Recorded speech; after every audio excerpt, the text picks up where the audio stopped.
Hey, what's going on, everybody out there in the YouTube community? Just wanted to come um, share with y'all what it means to me for Black History.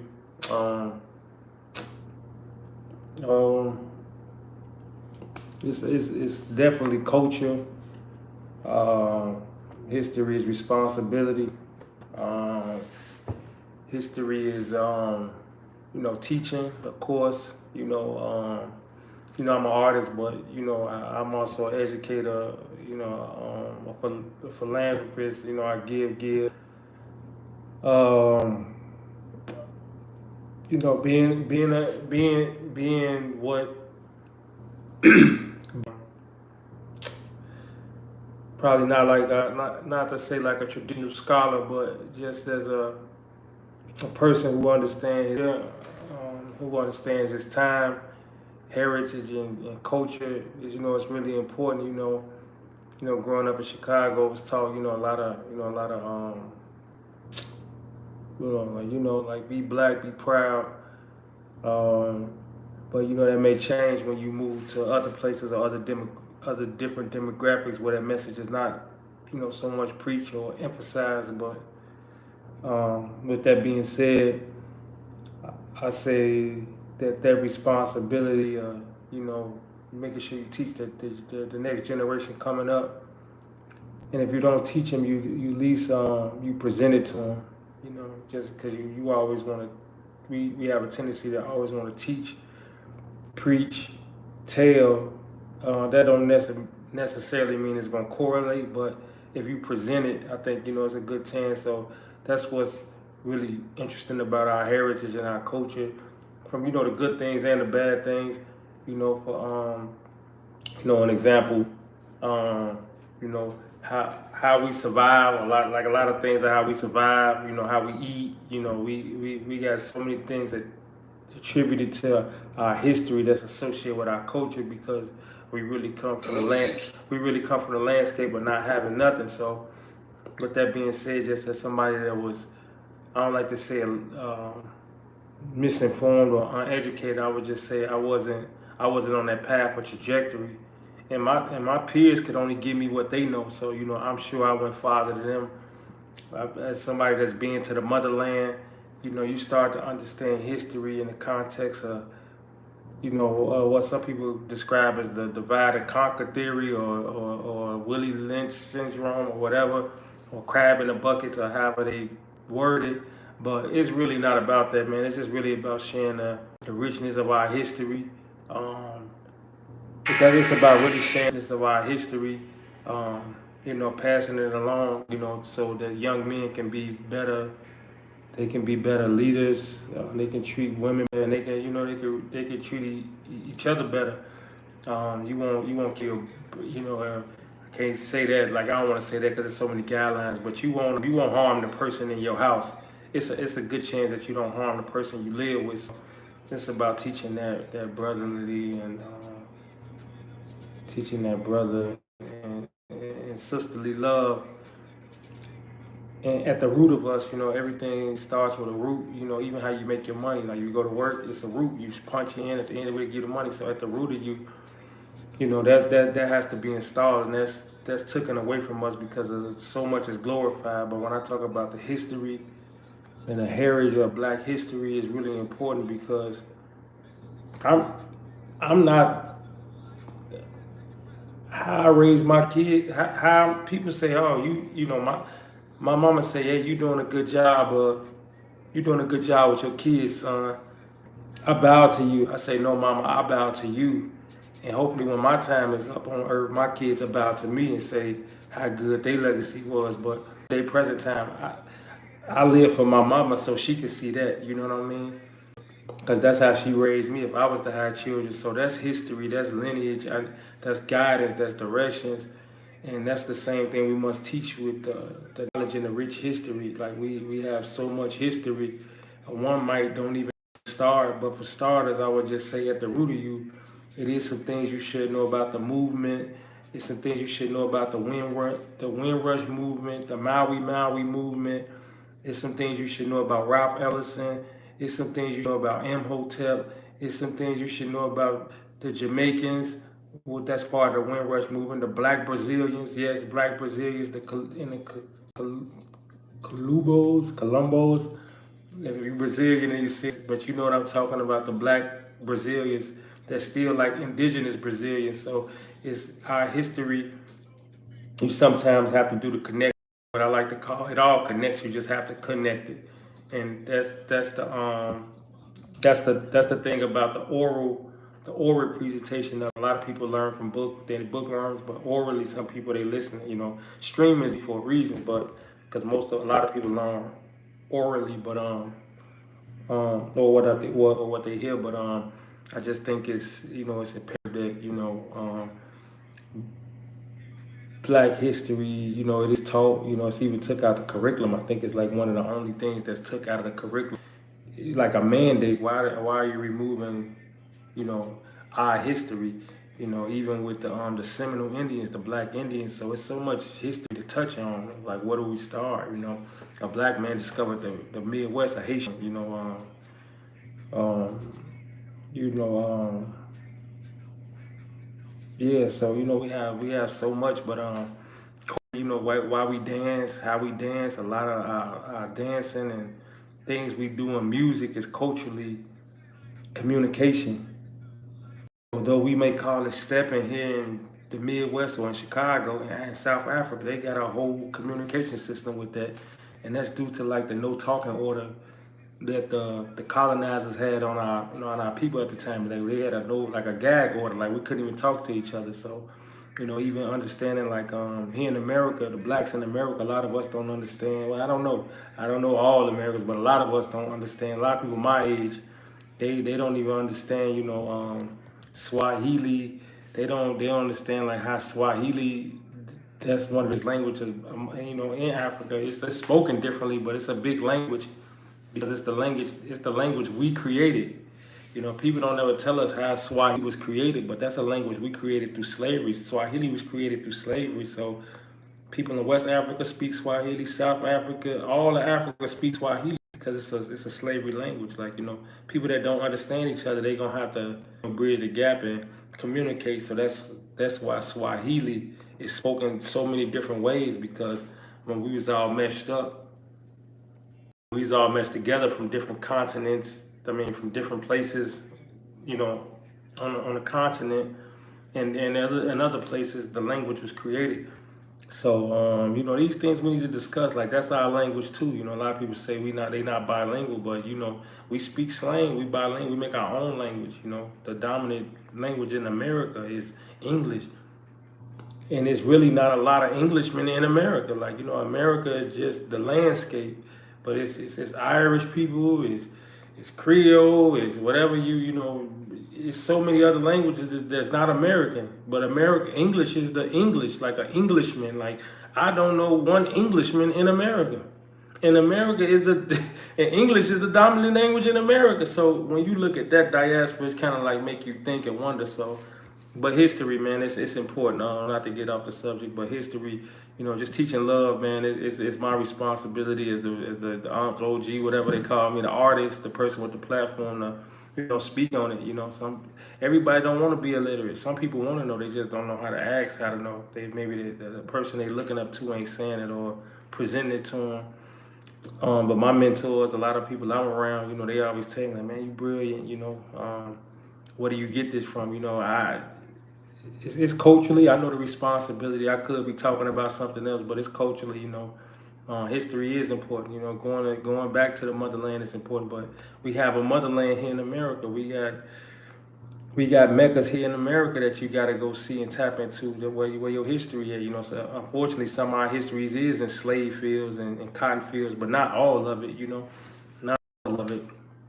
We got what African Americans need to go learn about is before America's how can I say, before it was like truly discovered, like through the westward movement and stuff like that, these different movements before the industrial boom, the railroads and all of that.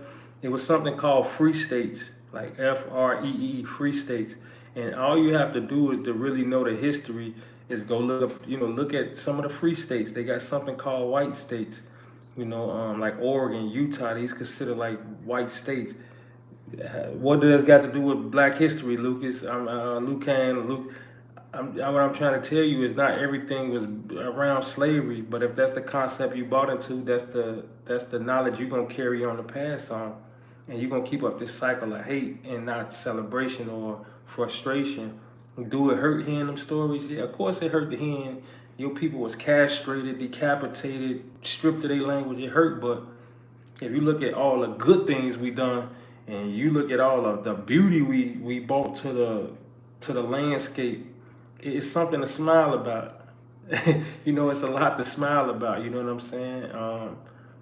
It's a lot to smile about. So that's the history culture. That's the celebration of the Black Panthers, and you know overcoming struggle. Without these changes and without this friction, a lot of other people wouldn't be able to enjoy the beauty of America. Which is a melting pot for many different races. So the Black history, in a sense, is Black heritage, history, culture is the world culture. We've been around longer than, and that's no offense to, and they know that. People know that. They know, like, they know we've been around. Like, it ain't no secret. What I mean? Maybe it is, but they know that it ain't offensive. It's just the facts. You know what I'm saying? Facts is the facts. But to my white counterparts, isn't y'all have I don't say an obligation, but it would help, if some of y'all, just did that wholeheartedly and, spreaded that word, to amongst y'all kids. And so we can ease some of the tension that we have, but as far as the celebration goes, man, it's a beautiful thing. And yeah, I think heritage definitely should be passed down, taught, explained. You definitely have to walk with this generation. You can't always just tell them because they so ahead. So you have to walk with them, show them that some of these struggles is real. And present day, how does the past affect the present, and how does it look landscape wise? Because you born in 2000, you just think, hey, it was okay. You digital revolution. You got the phones that do everything. You kind of forget, and you don't remember, like, your people was just carrying banana trees or working for minimum wage or couldn't go in these restaurants, and it wasn't always integration. So what that looked like, I'm fairly young. I remember I couldn't go in certain neighborhoods because they told me that's the white neighborhood over there. But now I live in a predominantly white neighborhood, probably what somebody told me don't come 20, 25 years ago, so I do, embrace the change of our heritage, and we push for. We have made some significant steps in that regard. So that's what we got to celebrate. We can't just always be focused. Well, you could choose to do as you please, but the heritage is just about the rich culture, the food, soul food, the dance, and the remembering the ones that came before us. So, yeah, we need to make that conversation again, and then we got our current president, he seemed to be on board with other things, and I think he really got some general interest, popular to contrary belief, but I think he wholly understand. Like, he even said it, like, African Americans built a great contribution. So yeah, our contribution, I don't want to say it's overlooked, but it's just the world needs to just be put on notice. I guess constant reminder that we've done a lot of things. We accepted a lot. We still fighting. Modern day. Slavery for some people could look like the penitentiary, but be proud of where we at and where we came from. And I think just sharing the knowledge and having meaningful conversations and meaningful celebration, not just celebrating the same old people. And no different. These some of my people that's up there, Martin Luther King, Malcolm X. I said, be creeping up on the list, which is great, but we got more. We got more people. Huey P. We got Ralph Ellison. You know, we got Louis Armstrong, we got Little Richard, the founder of every genre, you know, like so many genres, put so many people on, but we got, you know, we got school teachers, Nobel Peace Prize, we got Nelson Mandela. We got to start highlighting the whole thing with Black history, not just this part of it, because it's really, you know what I mean, you know, these corporations, and I want to talk to them. They put money in, you know, advertisement for certain things, and they have a big budget, and I know they can put more. You know, I see the corporations. You know, they got the tables at Walmart and Target when you walk in, or they got it. They make it feel welcoming, but they can do more. You know, a lot of them benefited off of this. So you know, if we go deep into it, you know, I'm gonna just break something down. You know, cotton. You know, pick cotton. Everybody wears cotton. Do you know how profitable the cotton industry is? But you know how much a piece of cotton candy costs? Cotton candy, like cotton candy is like 3 cents to make right now. They sell it at the movie theaters for like $6, $7, $10 at some of these venues. You know what I'm saying? So when you look at that, like that's our contribution. You know what I mean? That's some of our contribution. When you look at it like that, just from the cotton candy standpoint, you know what I mean? But um, they can do more. So yeah, some of these bigger networks, y'all can run more ads. You know what I'm saying? Don't give us a Pastor Paul budget for African, you know, for Black History Month. You know, give us some big. You know, treat it like the Super Bowl. That's all we saying. You know, really, you know, come into the communities and give. Like y'all have the means and the resource.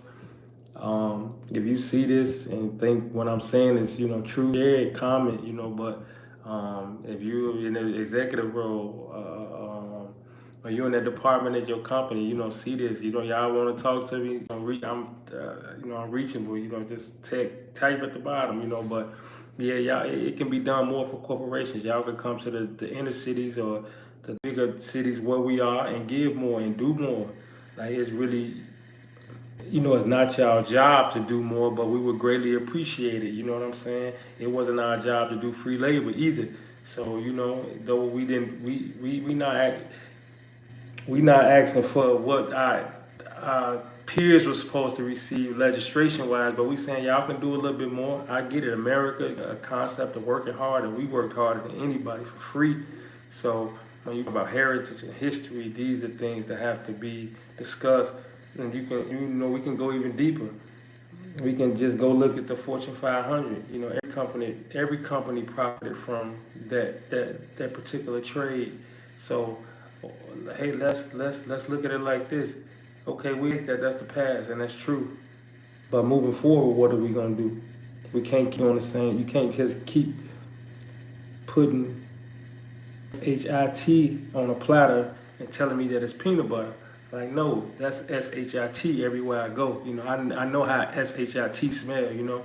But for community guidelines, I'm being respectful, you know what I mean? But that being said, it's just a dialogue to have, man. And that's just what we're trying to get to, positivity, promote heritage, culture. That's what it means to me, you know, standing up for what I believe is right. Make sure I'm out here spewing the right message and, trying to our youth is on the right track, you know, with just decision making and dealing with dealing with things that's unchecked, and maybe they had heritage and history where help them keep some of these things in place. So learning your history is important. You know, it's like the responsibility when picking up a basketball and Michael Jordan. You wanna talk and walk like Mike. That's a responsibility.